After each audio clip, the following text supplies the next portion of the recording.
di Islam itu didudukkan perkara itu pada tempatnya. Makanya dikatakan dalam Al-Quran, wa may yarghabu an millata Ibrahim illa man safiha nafsah. Orang yang membenci ajaran Nabi Ibrahim hanyalah orang yang memperbodoh dirinya. Dan sungguh kata Allah, walaqad istafainahu fid dunya. Kami telah memilih Nabi Ibrahim ini sebenarnya di dunia.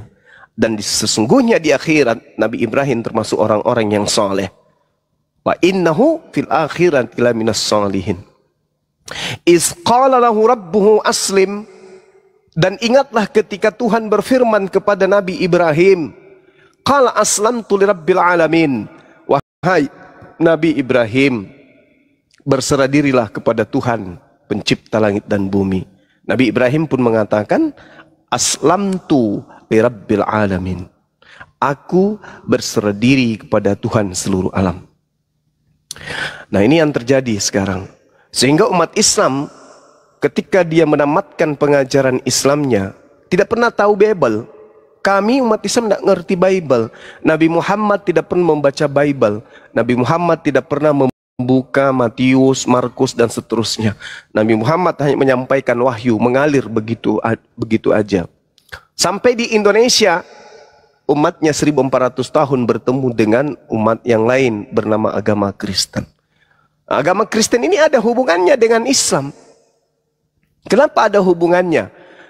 Karena ketika Nabi Musa datang di tengah-tengah Bani Israel, di dalam Al-Quran, Nabi Musa menjelaskan bahwasanya seruannya kepada kaumnya, bahwasanya aku ini adalah utusan Allah kepada kalian. Tapi kenapa kalian selalu membuat aku sakit hati? Kenapa kalian membuat aku tersakiti? Itu kata Nabi Musa alaihissalam.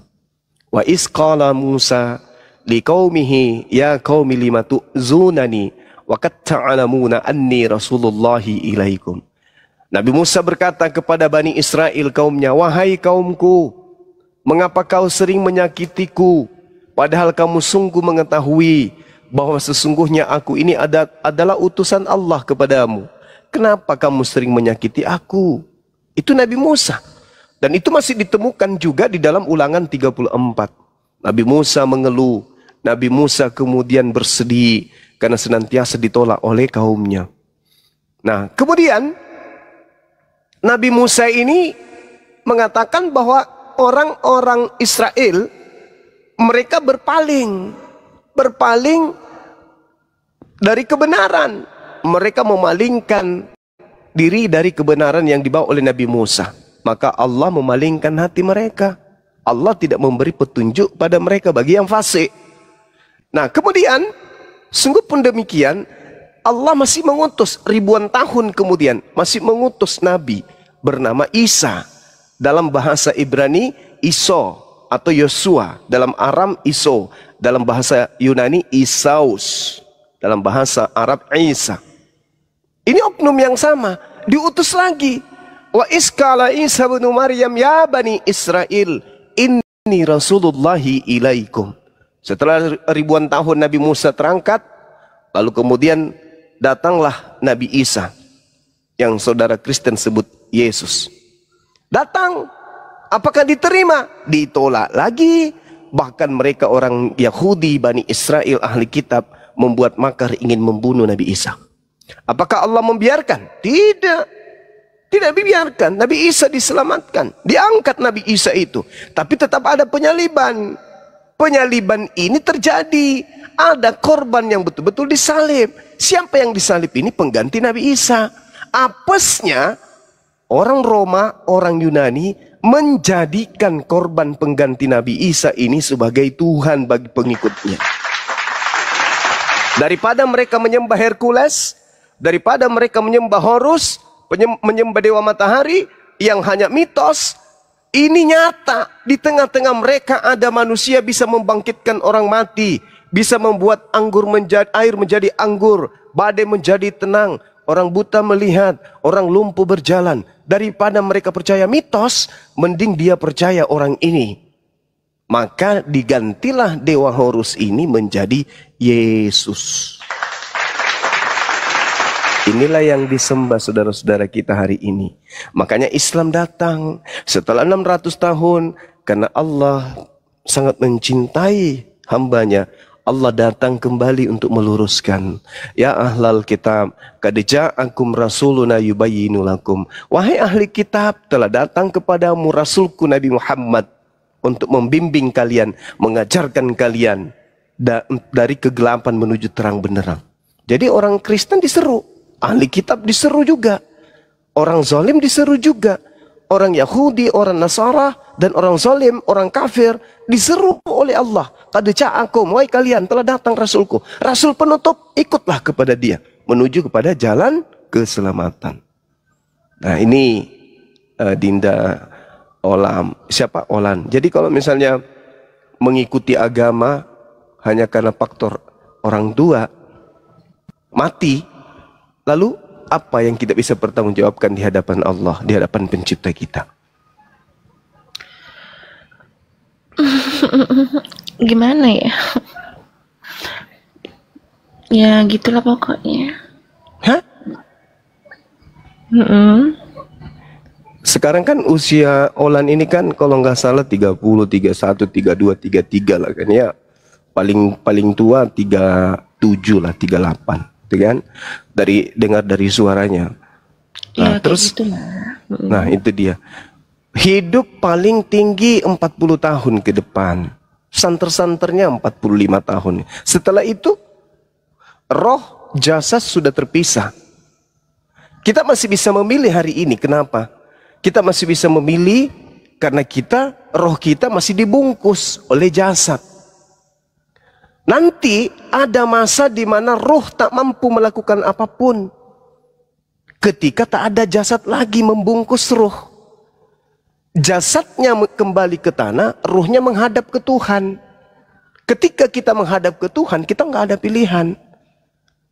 Tak bisa lagi mulut ini bersaksi. Tak bisa lagi kemudian apa yang kita lakukan di bumi ini kita sembunyikan.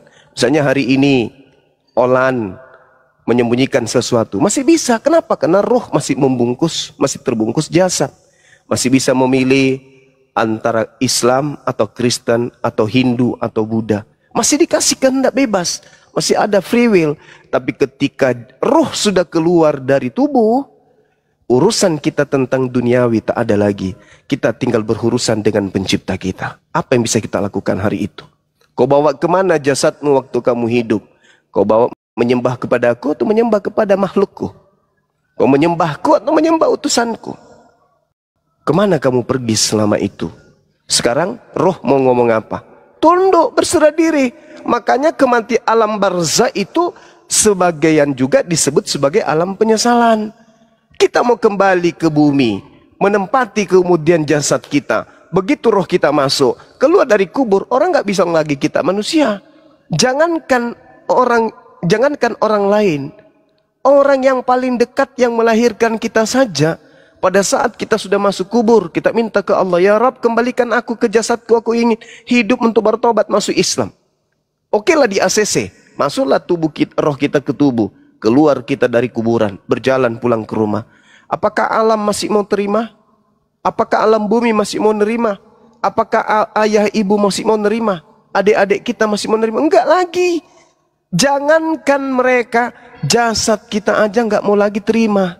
Begitu kita keluar dengan jasad, orang akan mengatakan hantu, kuntilanak, apalagi popo, perakang, padale, baluap, bejebul, apalagi hantu belau. Itu yang orang katakan. Artinya apa? Selepas roh keluar dari tubuh, yang kita hadapi adalah kehidupan selanjutnya. Apa yang kita persiapkan? Harta yang kita punya, bangga. Kita punya pekerjaan, punya mobil, punya sawah banyak. Itu kita banggakan. Sementara ketika kita keluar dari jasad ini, yang bisa membantu kita adalah perbuatan kita ketika kita hidup. Amalan kita ketika kita hidup. Apakah kita menyembah kepada Allah, Tuhan, atau menyembah kepada makhluk Tuhan, utusan Tuhan? Celakalah kita, karena pada saat itu tak ada lagi ruang untuk mundur. Kembalikan aku ya Rabb, kembalikan aku wahai Kau penciptaku, kembalikan aku ke bumi. Aku ingin sujud seperti Yesus sujud kepadamu. Aku ingin berdoa seperti Yesus berdoa kepadamu. Aku ingin puasa seperti Yesus berpuasa kepadamu. Tapi apa kata Allah? Waktu kamu hidup, apakah tak pernah bertemu dengan Bang Zuma? Orang yang datang kepadamu dengan suara yang lantang, suara yang keras karena cinta kepadamu, karena sayang kepadamu, untuk membuang semua pikiran-pikiran negatifmu. Dibutuhkan suara yang tegas untuk meluruskan akidahmu. Apakah enggak pernah datang kepadamu penyeru-penyeru, pemberi peringatan? Bukankah toa-toa di masjid-masjid menyampaikan kabar gembira akan datangnya Islamku, keselamatanku? Malah kamu pergi ke tempat yang tak ada gunanya, yang tidak pernah kuperintahkan. Bahkan nabi-nabiku tidak pernah mengajarkan untuk ke gereja. Bahkan makhluk yang kamu sembah pun tidak pernah menyebut nama agamamu. Bahkan penulis Bible yang kau katakan itu rasul tidak pernah bertemu dengan utusanku, Yesus. Kemana kau pergi? Di mana otakmu pergi? Kamu bangga dengan kecantikanmu, dengan hartamu. Tapi sekarang kamu terbaring dengan lemah. Kamu tidak bisa punya pilihan. Di dunia kau masih bisa milih. Kau mau makan paha ayam, kau mau makan ikan, kau makan coto, makan soto, makan sop. Tapi di sini kau nggak bisa punya pilihan lagi. Karena kau adalah makhluk ruh. Tugasmu sekarang adalah menikmati hasil jerih payahmu ketika kau di dunia. Panggil semua sembahan-sembahan yang kau katakan Tuhan itu. Panggil sekarang. Suruh dia menolongmu. Makhluk yang digantung kemudian orang Romawi yang datang yang kau tuhankan, panggil. Suruh dia menolongmu. Mampu dia. Rasul-rasulmu yang menulis buku-buku yang kau anggap kitab suci itu, panggil. Suruh bantu kau. Bisa dia bantu kau? Tak bisa. Mana ibumu? Mana ayahmu? Mana adekmu yang kau banggakan, yang kau perjuangkan? Mana? Suruh sekarang bantu.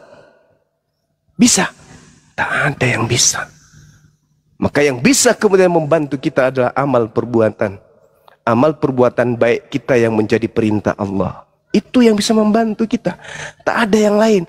Makanya dalam Al-Quran itu, ketika kemudian Nabi Ibrahim, kaget aku. Lanjut. Ya kalau kita belum mati, ya kita belum tahu seperti itu loh Bang. Gitu loh, kita kan belum mengerti. Karena itu kan baru dengan kata-kata yang seperti itu. Ya, terkecuali kita udah mati. Nah, baru kita bisa seperti itu. Udah tuh membayangkan gitu loh, udah ngerasain. Kita belum ngerasain itu loh. Jadi gini.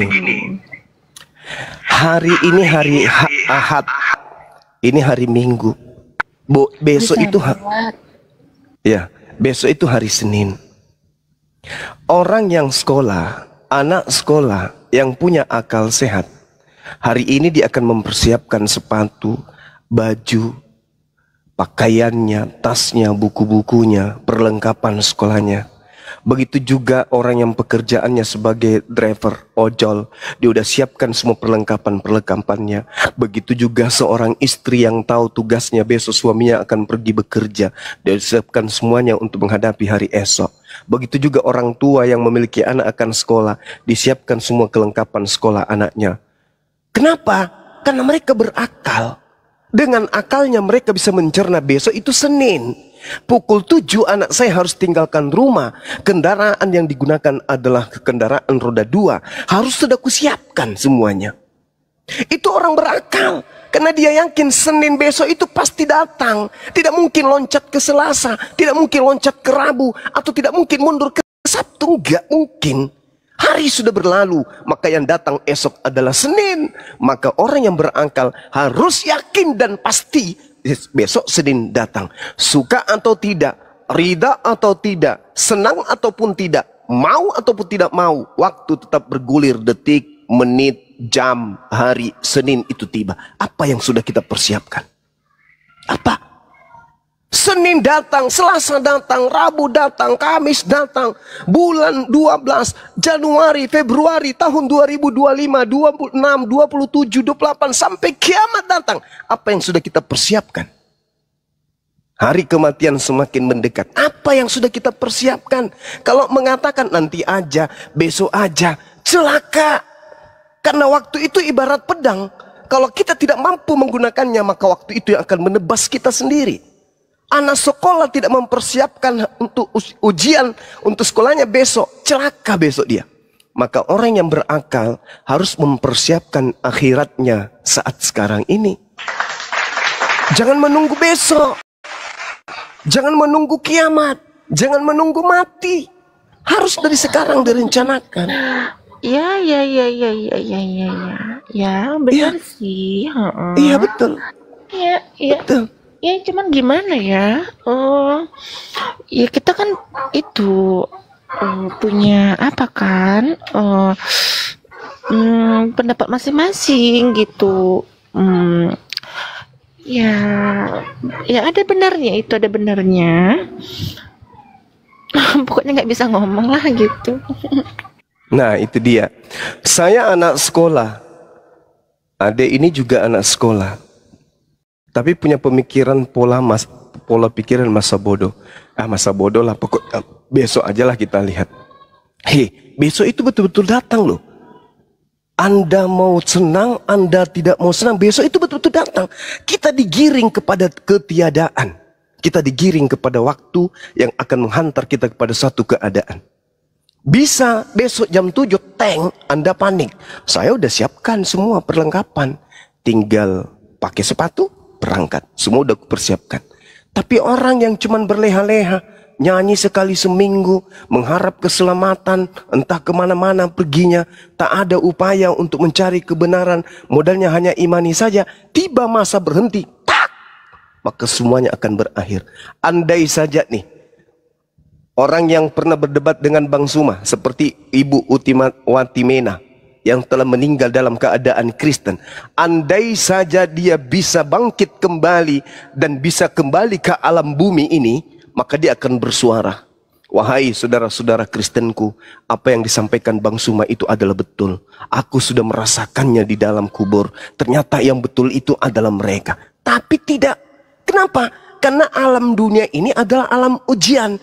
Kita diuji. Siapa di antara hambaku yang menggunakan akal? Siapa di antara umatku yang hanya menggunakan nafsu? Hidup seperti hewan. Mereka mematikan akal. Mereka hanya mengedepankan ego. Sedangkan poin yang benar adalah iblis itu mau menghalalkan segala makanan. Itu aja polanya dulu. Jadi seketika ada agama yang mengajarkan semuanya halal, maka apa bedanya dengan keinginan iblis ketika di Gan Eden? Nah, saya akhiri ya, sementara saya mau ibadah sebentar 10 menit. Allah Subhanahu wa ta'ala mengingatkan di dalam Al-Quran, Iya, umat iya, Islam, nggak apa-apa, abang ibadah aja dulu, nggak apa-apa. iya, umat Islam diajarkan, am kuntum syuhada is hadara ya'qubal maut is qala li banihi ma ta'buduna min ba'di qalu na'budu ilahaka wa ilaha abaika Ibrahim wa Ismail wa Ishaq ilaha wahida wa nahnu lahu muslimun. Tilka ummatun qad khalat laha ma kasabat walakum ma kasabtum wala tus'aluna amma kanu ya'malun.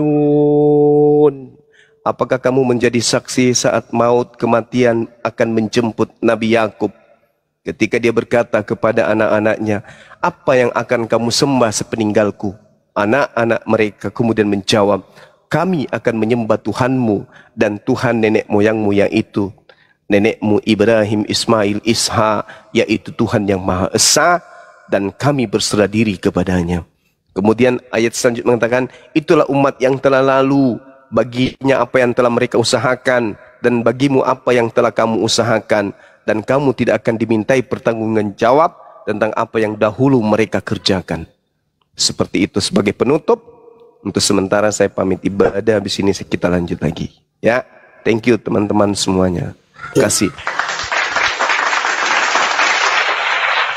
Ya udah, hati-hati ya bang. Iya. Iya, makasih. Lanjut. Saya 15 menit insya Allah. Siap, Paman.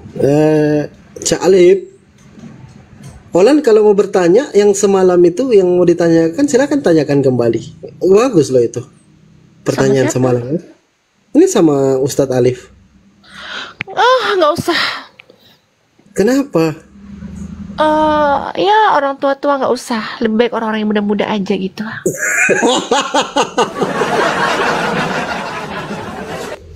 Aduh. Nanti tunggu Bang Zuma kau ya. Host, monitor, Siap. Siap. ada otennya nggak? Ada sih, tapi nggak mau dia sama yang lain, sama Bang Zuma dia mau. Nggak. Oh, ya udah saya keluar dulu kan ya, males. Iya, saya masih muda, cariin yang muda-muda ya. Oh siap. Oh masih muda ini Cak Alif ya. Iya dong. Masih muda. Aduh, tolong cariin ya host ya. Saya biasanya Yang diskusi muda-muda santai ya. sama anak-anak Kristen Gen Z gitu. Ngobrol Oh, Iya, santai saya kayak biasanya gitu. sih kalau ngomong itu sama ustadz-ustadz yang bertitel gitu kan, yang oke lah gitu. Kalau yang separuh-separuh, gimana ya? Kurang gitu, kurang cocok gitu loh. Aduh. Alhamdulillahirabbil alamin ya Allah. Ternyata ada yang suka ngobrol dengan ustadz-ustadz. Ya Allah, Oh semoga Engkau tidak. turunkan Kalau ngobrol hidayah. itu kan ini apa namanya? Saya bangga, saya berterima kasih. Anda kan barusan katakan saya suka ngobrolnya sama ustadz-ustadz yang bertitel. Bukan Tentu saya ngobrol bangga di situ sebenarnya, dengannya. bukan ngobrol, Oh, mengasih bukan pencerahan ngobrol. saja biar mereka itu sadar gitu loh. Ya Biar mereka Allah, terima sadar kasih bisa menerima ada Yesus. orang-orang yang suka dan gemar ngobrol dengan orang-orang, dengan ustadz-ustadz kami yang begitu ilmunya tinggi. Itu saya senang dengarnya. Oke Cak, ada pertanyaan ini, pertanyaan semalam ya. Kawan saya itu bertanya tentang ketika baginda Rasulullah Nabi Muhammad itu menerima wahyu di Gua Hira. Bagaimana caranya beliau menerima wahyu sedangkan Tentang itu, tentang Rasulmu yang buta huruf menerima wahyu gitu. ya nanti dijelaskan sama Adinda Alif ya. Udah Ya. nggak usah. Mau ini dulu 10 menit lagi saya masuk ya. Tunggu Bang Iya, Zuma aja. betul. Gini host, ilmu itu sangat mahal dan sangat berharga. Akan Iya, diberikan dan akan berlabuh kepada yang membutuhkan. Itu. Kalau Siap, yang siap. tidak membutuhkan kita sampaikan sehebat apapun nggak akan Iya. mau orang itu. Gitu. Ilmu itu ibarat berlian, ya kan? Di hadapan guk-guk itu nggak ada gunanya. Tapi dia nggak mau kalau sama yang lain kecuali sama Bang Zuma, Paman Zuma. Iya, gini Bang. Saya nggak tahu, saya nggak ngomongin orang siapa dan oknumnya siapa, namanya siapa, usia berapa, saya nggak tahu. Cuman maksudnya ilmu itu sangat berharga Siap, Paman, dan siap. akan menjadi mutiara yang indah ketika dia berlabuh kepada orang yang membutuhkannya. Gitu. Iya. Iya, Paman. Iya. Oke.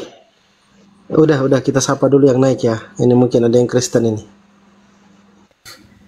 Wallahi ya, kenal aja belum, saya tahu aja enggak. Tiba-tiba ada orang yang kayak gitu kelakuannya. Tapi ya saya sih nggak tahu ya. Biarin aja gitu loh. Siap, saya coba naik lagi ya.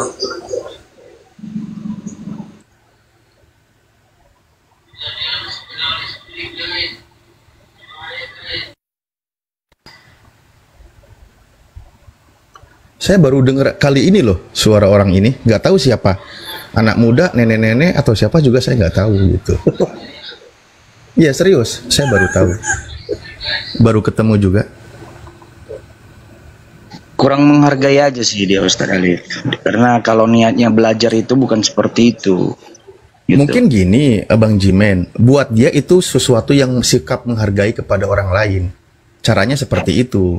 Bisa jadi itu dari ajarannya, dari kebiasaannya, saya nggak tahu gitu. Makanya saya juga kan baru tahu, baru dengar suaranya, ya santai aja gitu loh. Iya.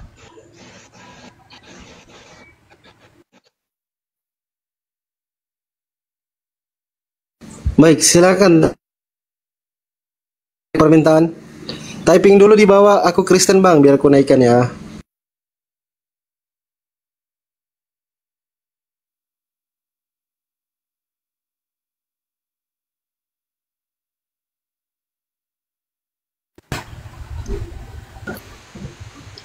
Oke, kita sapa lagi. Ya. Yang baru naik. Jangan. Ya, Bang. Sini, Pak. Di bawah itu ada yang pada bilang pasien RSJ, janganlah. Masa dibilang mau pasien rumah sakit jiwaku kan nggak bisa. Aku aja nggak tahu. Ya silakan. Maaf host, ada yang baru naik, lanjut. Siap, Bang Cimpa, Kristen atau Muslim, Bang? Bang Cimpa, monitor, Kristen atau Muslim? Bang Cimpa. Oke, sambil nunggu, ingat ya kawan-kawan, saya tuh teringat kalau nggak salah letak ayatnya ya, letak ayatnya itu di surah Al-Baqarah 221. Apa di situ dalam Al-Quran disebutkan? Wala tankihul musyrikati hatta yu'min wala amatum mu'minatun khairum mim musyrikatin walau a'jabatkum. Itu kata Al-Quran. Dan alhamdulillah kami cinta kepada Al-Quran. Yang terjemahnya itu janganlah engkau nikahi wanita-wanita yang musyrik. Wanita-wanita yang tidak beriman kepada Allah dan membenci kepada Rasulullah, kecuali dia itu wanita itu beriman. Apa kualitas iman di situ di dalam Al-Quran disebutkan? Wala amatum mu'minatun khairum mim musyrikati walau a'jabatkum. Kata Allah, seorang hamba sahaya nih, yang dipandang oleh manusia mungkin begitu rendahnya, di hadapan Allah itu khairum mim musyrikat, lebih baik, lebih mulia derajatnya di hadapan Allah daripada wanita-wanita musyrik, walaupun itu sangat mempesona buatmu. Itu kata Al-Quran. Jadi selagi mereka kalangan musyrik, apalagi yang membenci terhadap Rasulullah, membenci terhadap ulama, dan membenci terhadap syariat Islam, ya gak ada daya tariknya di hadapan orang-orang yang beriman gitu loh. Jadi makanya saya bilang santai aja gitu. Kayak gitu ya. Malah dikatakan apa coba? Seorang hamba sahaya, wanita yang gelarnya hamba sahaya, yang sering diperjualbelikan pada masanya. Kalau kita lihat itu kan diibaratkan masa-masa perhambaan itu kan wanita yang atau siapapun ya, baik dari kalangan laki-laki maupun perempuan. Hamba sahaya itu kan derajat yang sangat direndahkan di hadapan manusia. Tapi di hadapan Allah ketika dia beriman, itu sangat mulia. Walaupun ada orang-orang musyrik, wanita musyrik begitu mempesona, tinggi semampai atau apapun itu, tetap gak ada nilainya. Ibaratkan gini ya, ini mohon maaf gitu ya, ada celetohan kawan saya gitu. Udah lihat cakep, begitu kelihatan mampir restoran, makannya congor babi, aduh hilang ilfil udah gitu. Gak ada kita itu rasa tertariknya kayak gitu ya. Begitu juga sebaliknya sih, wala tungkihul musyrikina hatta yu'min. Janganlah engkau nikahi laki-laki yang musyrik gitu kan sehingga dia beriman. Wala abdum mu'minun khairum mim musyrikin walau a'jabakum. Ini juga untuk perempuan-perempuan. Apa di situ ayat Al-Qur'an, janganlah kalian menikah dengan laki-laki di mana laki-laki itu masih statusnya musyrikin. Gelarnya musyrikin gitu loh. Apa itu? Yang masih menyekutukan Allah, yang masih membenci terhadap Rasulullah, apalagi sampai mengolok-olok syariatnya. Bahkan di situ dikatakan seorang hamba sahaya di hadapan Allah itu lebih mulia daripada seorang laki-laki yang musyrik walaupun dia tampan, rupawan, tajir, melintir, hartanya di mana-mana. Nggak ngaruh gitu. Itulah jati diri seorang mukmin gitu. Kayak gitu. Wallahu yad'u ilal jannah wal maghfirati biidni. Karena Allah mengajak kita masuk ke dalam jannahnya dan maghfirah atas izin Allah. Sementara apa? Mereka ulaika yad'una ilan nar. Mereka itu mengajak kita masuk ke dalam neraka, ke dalam jurang kesesatan, ke dalam kehinaan, kebinasaan gitu. Oke lah. Baik, saya izin sapa dulu. Bang Kuciang, Kristen atau Muslim, Bang? Kuciang Santik. Dari tadi minta naik, Kristen atau Muslim? Ayo Bang, ngomong. Sekali lagi disapa. Banyak yang nyuruh saya open, kayak saya belum mandi, Mas. Nggak usah lah, nggak apa-apa. Nggak usah. Duduk. Aki Fandi. Siap. Aki Fandi. Izin Silakan, bernarasi Aki. Assalamualaikum. sedikit aja. Menghibur Aki Alif, Masya Allah. Kasihan. Demi Allah, ini aduh sampai lupa ucap salam.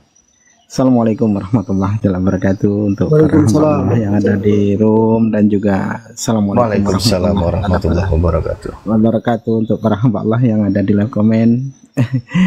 Aki Alif, Masya Allah, antum luar biasa. Antum dihina sebegitu sadisnya oleh kaum kafir, maka berbanggalah. Demi Allah saya merinding itu tadi. Cuman ini saja, anggaplah kesombongan mereka ini untuk memacu antum supaya antum lebih giat dalam berdakwah, menyampaikan risalah sebagai penyambung lidah Nabi. Itu saja. Sabarkan hati antum, ikhlaskan, dan itu akan menggugurkan dosa-dosa antum di masa lalu. Itu saja sih. Semoga Allah merahmati antum, akhi. Allah panjangkan usia antum. Allah murahkan dari segala urusan. Allah murahkan dari apa yang antum Amin ya Allah ucapkan. ya Rabbal Alamin. Beserta seluruh keluarga, Allah ridho antum imbalkan jannah. Itu saja. Aki Fandi, terima kasih sudah dinaikkan. Amin ya Allah ya Rabbal Alamin. Barakallah, Sebenarnya terima nggak kasih. ada apa-apanya, ahi Musa. Dihinakan oleh kaum kufar itu nggak ada apa-apanya. Karena apa? Rasulullah sudah mencontohkan dakwah Rasulullah itu. Kita ini cuman istilahnya kalau baru sebatas kata gitu. Rasulullah itu ketika di Thaif sampai dilempari batu, dilempari kotoran sampai berdarah. Rasulullah nggak marah. Kalau orang kafir menghinakan mukmin, wajar mereka tidak beriman. Karena memang di dalam hatinya itu ada kebencian gitu kan. Jadi santai aja. Tapi kalau sampai dihinakan oleh Allah, kata Allah, "Fakhruj min tahtas samai", silahkan keluar kau dari bawah langitku, silahkan watahid robban siwai, silahkan kau cari Tuhan selain aku. Diusir. Kalau sampai kalimat itu kebencian dari Allah diusir kepada kita, mau kemana kita pergi? Nah gitu. Nggak ada, santai aja hidup ini. Nggak ada juga yang Baiklah, kalau menghinakan begitu, kok. Nggak ada. baiklah kalau begitu saya pamit, akhi ya. Semoga Allah merahmati antum-antum semua. Allah lapangkan hati antum semua ya. Itu saja sih doa saya. Berbanggalah ketika kaum kafir mereka menghina antum-antum semua. Barakallah, terima kasih. Wassalamualaikum warahmatullahi wabarakatuh. Waalaikumsalam warahmatullahi wabarakatuh. Oke, Waalaikumsalam warahmatullahi wabarakatuh. Bang, aduh, kok turun? Bang Kadal, Kristen atau Muslim, Bang Kadal? Silakan dibuka mute-nya, Bang. Bang Kadal. Bang Kadal, monitor, Bang. Ini panggilan ketiga nih, Bang. Kristen atau Muslim? Baik. Silakan teman-teman Kristen kirim permintaan, tapi typing dulu di bawah. Bang, aku kafir, Bang. Aku Kristen. Biar kami naikkan. Silakan. Bro admin, silakan kalau mau naik.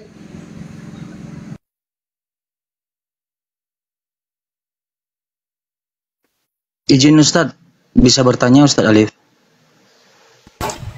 Yuk lanjut kita ngobrol sambil nunggu waktu asar juga kan? Iya, izin Ustadz. Seandainya kan tadi saya dengarkan dari Ustadz bahwa tidak apa-apanya yang kita alami ini. Tetapi bagaimana kalau orang-orang yang kufur dari Allah itu, kita terus memberitakan sama dia tentang bagaimananya Allah, identitasnya Allah, siapa Allah, tetapi dia terus mencela, apakah kita akan bertahan pada konsep tersebut atau harus meninggalkan dia ya? Karena dia tidak menerima, artinya tertutup gitu. Dielus bang, dielus, pakai garpu yang tajam. Karena mohon izin Ustadz ya, karena Ustadz saya di Aceh di kampung, dia mengatakan ibarat kata jangan bergumul atau digumbangan babi. Maksudnya gini, sampaikan berulang-ulang kali, dia tidak mau dan tidak menghargai kau, berangkatlah dari sana sebab ada orang lain yang ingin mendapatkan hidayah dari Allah. Gitu.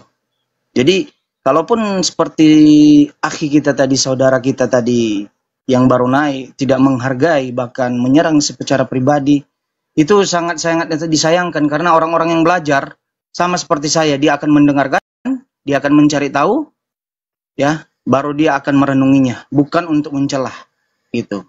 Saya lebih, mohon maaf, Akhi Fandi. Saya lebih melihat itu adalah pansos.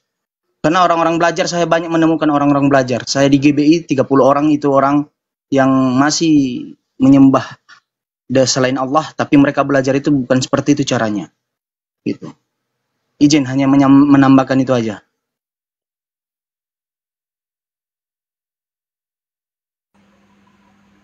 Ini Iya, apa kan poin? pesan Apa dalam poin? Bentar, nggak bentar. apa-apa, Apa pesan. poin pembahasannya? Apa poin pembahasannya? Mau tidak paham. Dari pertanyaan saya tadi Ustadz, maksudnya ngalir aja, ambil Nah, ini hikmah dan apa ini? Karena manfaat. saya lihat typingan juga ada. Sebenarnya kenapa ini teman-teman? Ya, Bang. Nggak ada apa-apa, santai aja. ini typingnya juga Nggak ada apa-apa loh. Kalau Olan, untuk Olan ya izin ya, Bro Jimen. Untuk Olan itu memang Olan tidak belajar dia. Cuman karena kami menghargai yoga adiknya.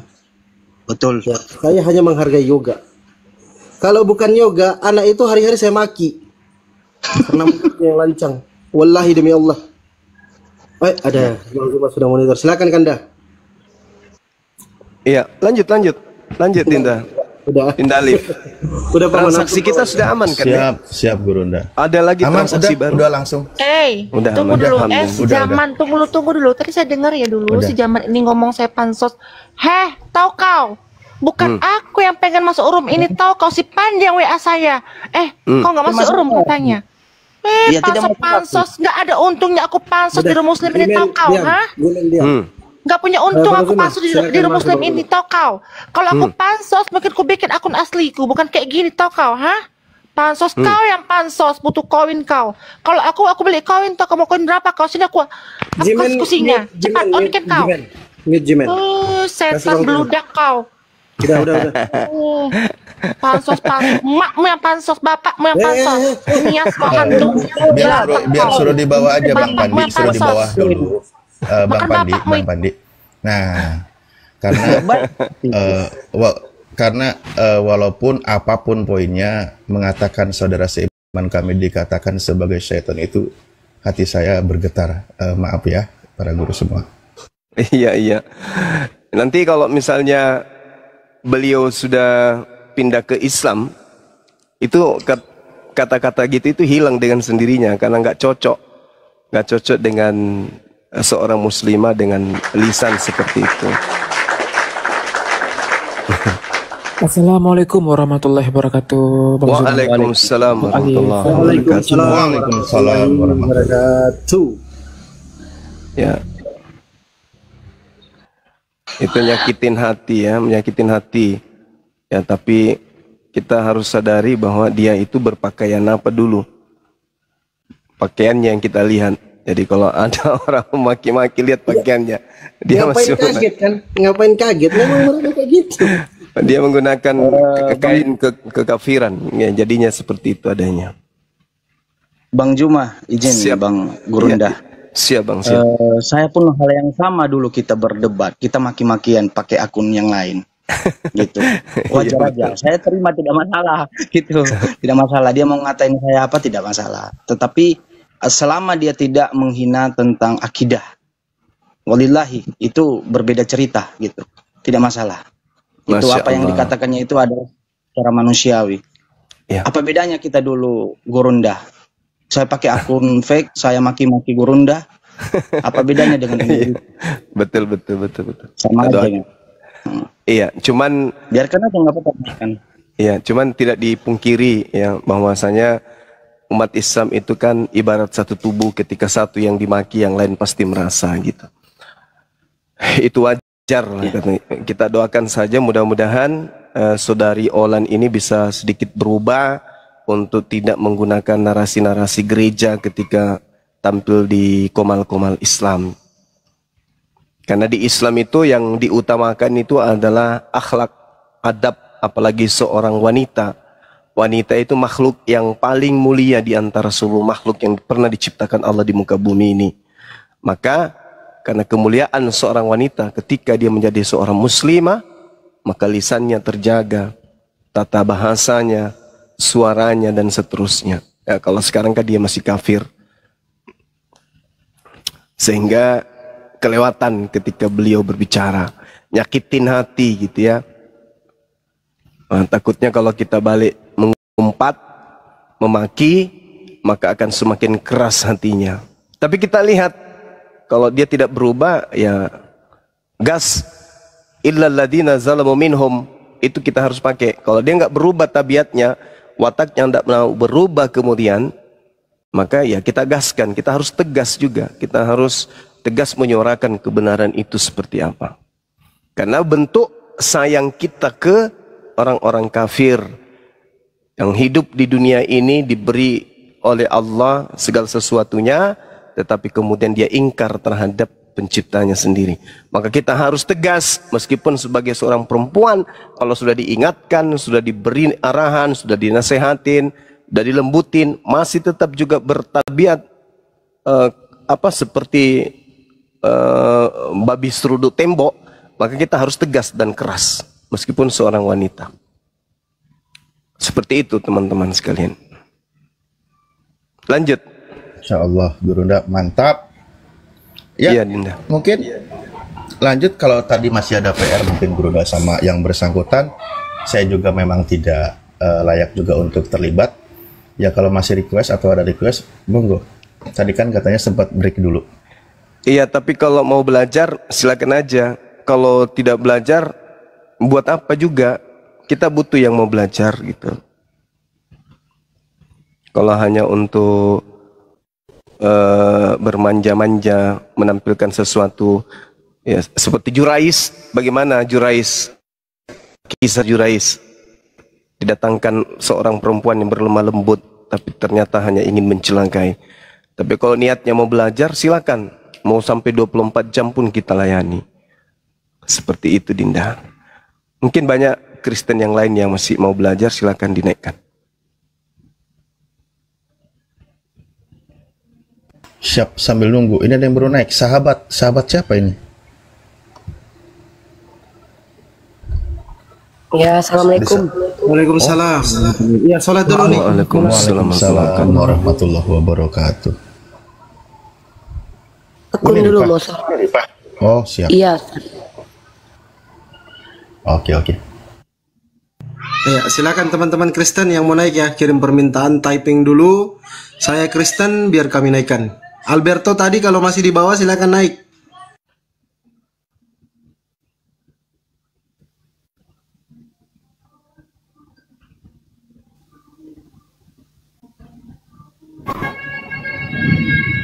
Assalamualaikum warahmatullahi wabarakatuh. Ini saya lagi cari buronan edisi pemakan takjil, ada di sini nggak? Waalaikumsalam. Waalaikumsalam warahmatullahi wabarakatuh. Aku dari pagi nungguin dia live, ini nggak live saya di sini. Bang Mega, tenang bang, pelan-pelan bang. Abang Muslim bang. Bang Mega, abang Muslim, pelan-pelan bang ya. Oh, lagi tanya panas. Aja Kang Juma. Iya, beliau Muslim. Saya izin turun. Saya lagi cari buronan edisi butar-butar ini si pemakan takjil ini. Aduh, ini saya nungguin dari pagi nggak live. Iya, pagi siap. Ya, salam sehat semuanya Kang Juma dan semuanya. Salam sehat selalu. Iya, Kang Ade. Assalamualaikum warahmatullahi wabarakatuh. Waalaikumsalam warahmatullahi wabarakatuh.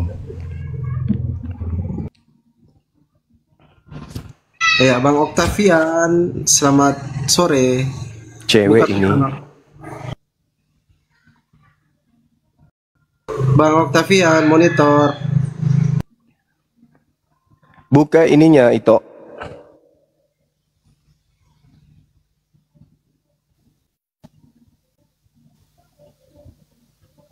Bang Octavian, panggilan terakhir bang. Oke ya, yang Kristen ya, teman-teman Kristen kirim permintaan.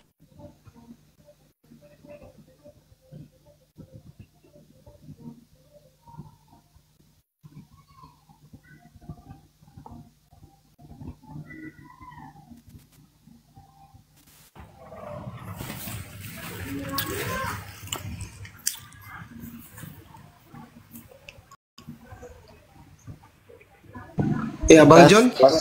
Ya. Kristen Muslim bang.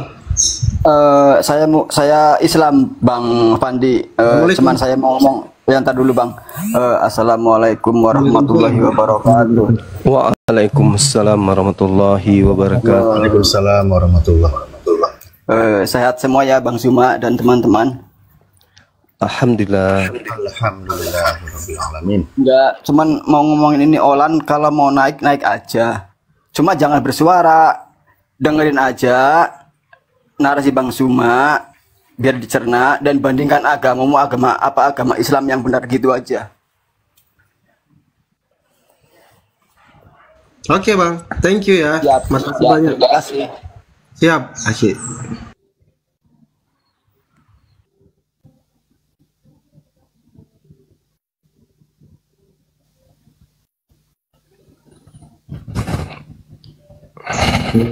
Pak Bupati, aduh, Pak Bupati naik. Ini Bupati mana ini? Bupati Goa kah? Pak Bupati. Bupati Bogor. Pak Bupati, selamat sore. Muslim atau Kristen Bang?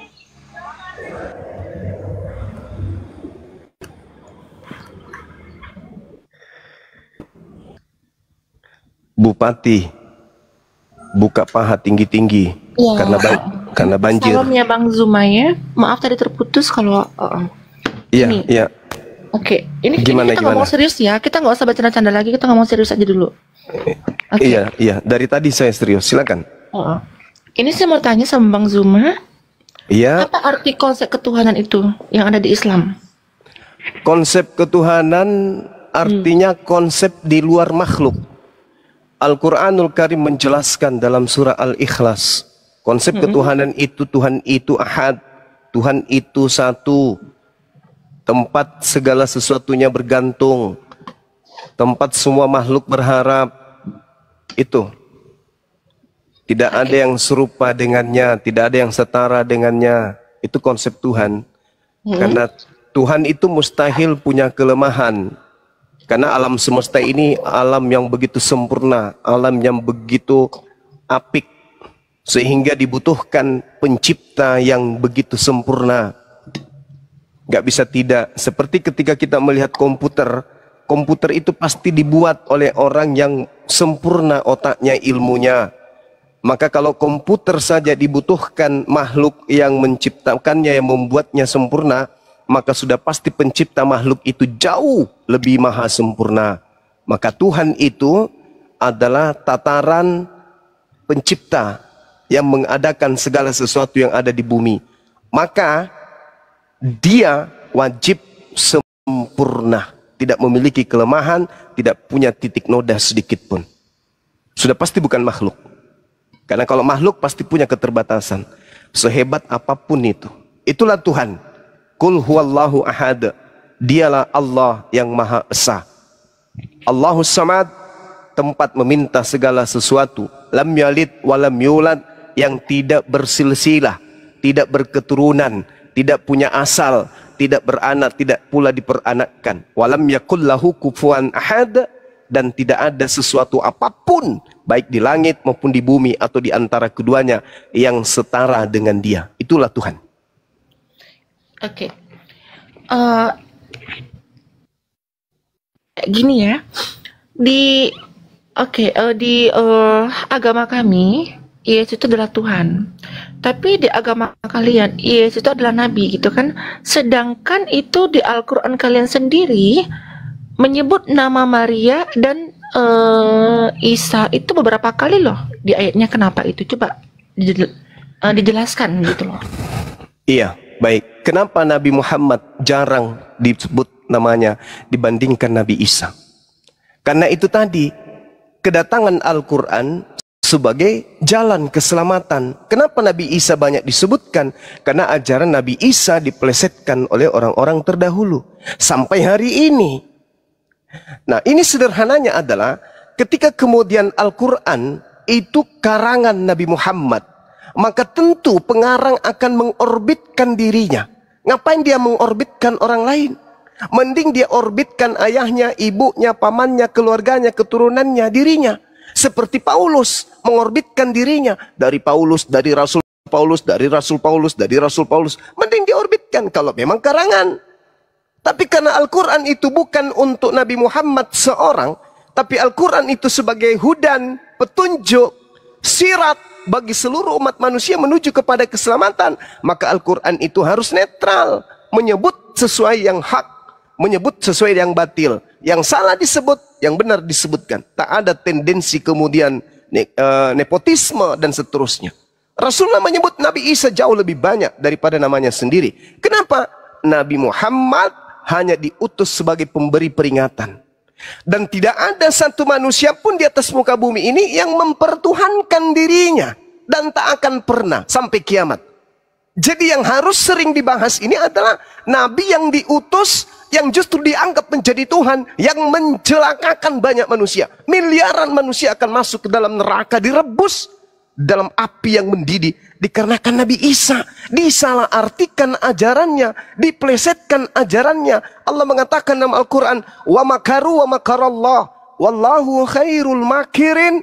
Ahli Torah, ahli kitab, orang Yahudi, orang Nasara menyelewengkan kemudian ajaran Nabi Isa. Mereka membuat tipu daya, mereka buat tipu muslihat, mereka ingkar terhadap Nabi Isa. Bahkan keingkarannya tidak berujung kepada kematian, tetapi berujung kepada dibuatnya sebuah sekte baru di luar Yahudi, disebut Kristen atau Kristianos. Ini yang terjadi. Maka Nabi Isa itu harus diluruskan ajarannya. Coba lihat di dalam Yohanes 16 nomor 14. Ketika ia datang, yaitu roh kebenaran, dialah yang akan mengajarkan kepadamu. Dia akan memuliakan aku. Tidak menghinakan, memuliakan. Makanya dalam Islam, Nabi Isa yang kalian sebut Yesus itu makhluk suci. Dia diselamatkan, tidak tersentuh, tidak diludahi, tidak ditampar, tidak ditelanjangi, tidak digantung, apalagi dibunuh. Beliau adalah makhluk terindah, makhluk yang suci, di dunia terkemuka, di akhirat terkemuka. Makanya kami nggak terima kalau Yesus kami, Nabi kami, Rasul kami, utusan Tuhan kami disebut terkutuk untuk dosa-dosa orang Roma. Masakan Nabi kami yang terkutuk untuk dosa-dosa orang Romawi penyembah pagan? Mustahil itu terjadi. Maka Islam datang sebagai pembawa peringatan dan kabar gembira kepada orang-orang kafir. Makanya Nabi Muhammad hanya menyampaikan apa yang diperintahkan. Tidak pernah kemudian dia menyampaikan sesuatu yang tidak diperintahkan. Kalau dia hanya ngarang, maka dia akan menyebut sukunya, dia menyebut bangsanya, dia akan menyebut keturunannya, dia akan menyebut ayah ibunya, dia akan memuliakan keluarganya, rumpunnya saja. Tetapi karena dia diutus bil bayyina, kata Allah, litubayyina linnas ma nuzila ilaihim wa la'allahum yatafakkarun. Engkau wahai Nabi Muhammad, kuutus ke atas muka bumi untuk menyelamatkan seluruh umat manusia. Maka jangan egois, jangan menyampaikan sesuatu yang tidak aku ajarkan. Ajarkan instruksi dari langit. Apa yang kuperintahkan, itu yang kusampaikan. Begitu juga Yesus, karena dia Nabi. Begitu juga Musa, karena mereka adalah orang-orang sindik. Mereka ini adalah orang jujur, orang terpercaya, al-amin. Mereka nggak mungkin berdusta, mereka nggak mungkin ngarang-ngarang cerita, nggak mungkin. Yesus mengatakan di dalam Yohanes 12:49, aku tidak berkata-kata dari diriku sendiri loh. Apa yang aku katakan, apa yang diperintahkan oleh Tuhanku, katakan dan aku sampaikan. Aku diperintahkan menyampaikan, aku ini utusan, aku sampaikan. Aku diperintahkan mengajarkan supaya mereka orang Israel menyembah hanya kepada Dia yang ada di langit, aku sampaikan. Aku tidak berkata yang lain. Aku perintahkan mereka menjalankan hukum Taurat. Aku ajar mereka melakukan sabat. Aku ajari mereka berpuasa. Aku ajari mereka bersunat. Aku ajari mereka salat, sujud. Itu yang aku diperintahkan. Yohanes 14:24. Firman yang kau dengar dari mulutku itu bukan dari aku, tapi dari Dia yang telah mengutus aku. Di dalam Al-Quran pun dikatakan hal yang sama. Wa iz qala Isa bin Maryam, ya bani Israel, inni rasulullahi ilaikum. Wahai Bani Israel, sesungguhnya aku yang engkau tolak ini tak lain dan tak bukan adalah rasul penyelamat untuk kalian. Tapi kalian menolakku. Kalian, ya silakan. Oke. Gini Bang ya, itu kan konsep ketuhanan kalian gitu. Kalau kami kan itu tidak ada yang datang ke Bapa melainkan dari Yesus sendiri. Dari Yesus sendiri. Berarti gini, kalau kita pengen masuk surga, berarti kan itu kan dari Yesus sendiri gitu loh. Bener nggak? Nah, konsep kami seperti itu. Jadi gini, ini konsep kematian ya. Nih, ini kalau saya baca di kalian umat Muslim, konsep mati kalian tuh sangat mengerikan loh. Ya, ngeri banget ini. Sampai dibilang apa namanya? Saya lihat nih. Yang ngeri lah pokoknya gitu ya. Nah, bagaimana itu bisa diungkapkan ya?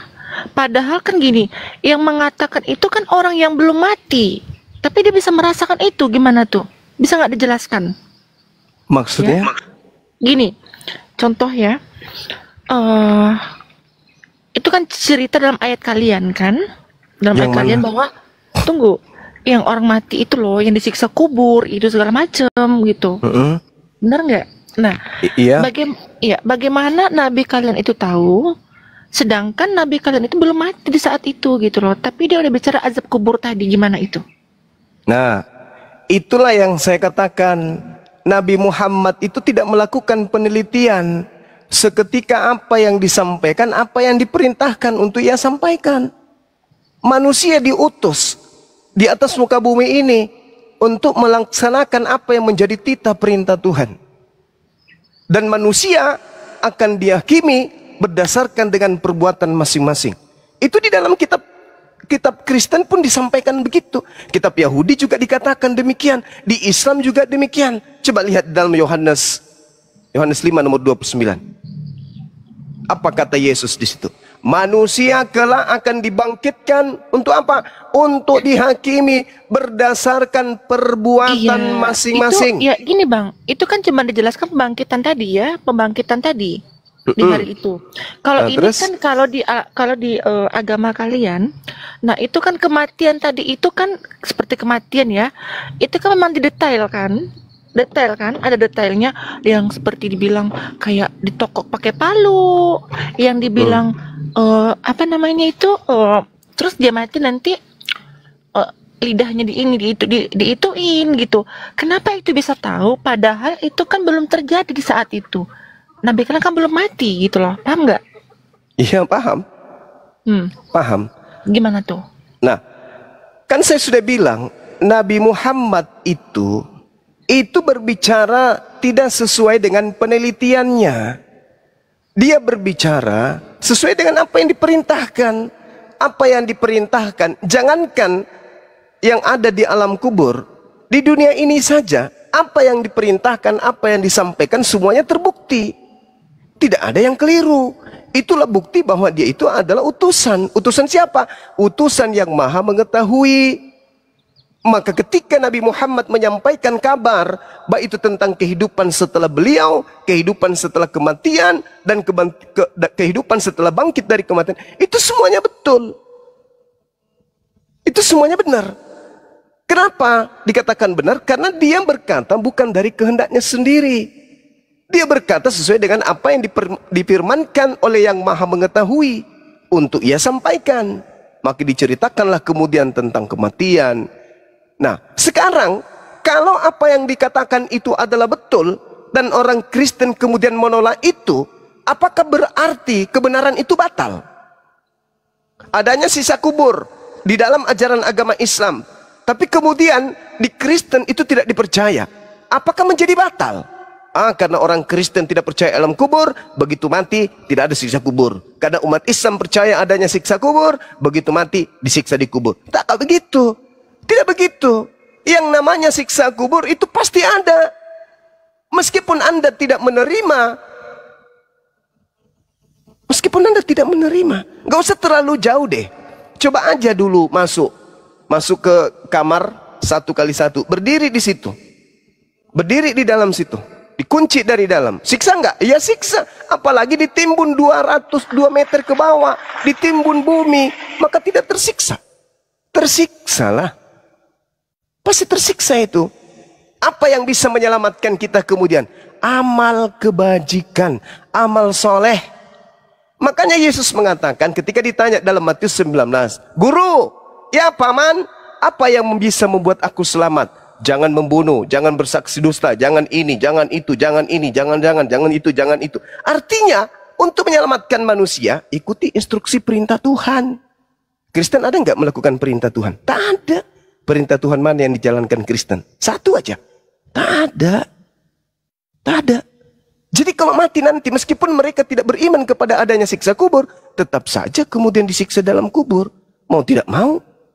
Karena itu sudah kaidah, bukan keinginan kita yang terjadi, tetapi keinginan Tuhan yang akan berlaku, bukan keinginan kita.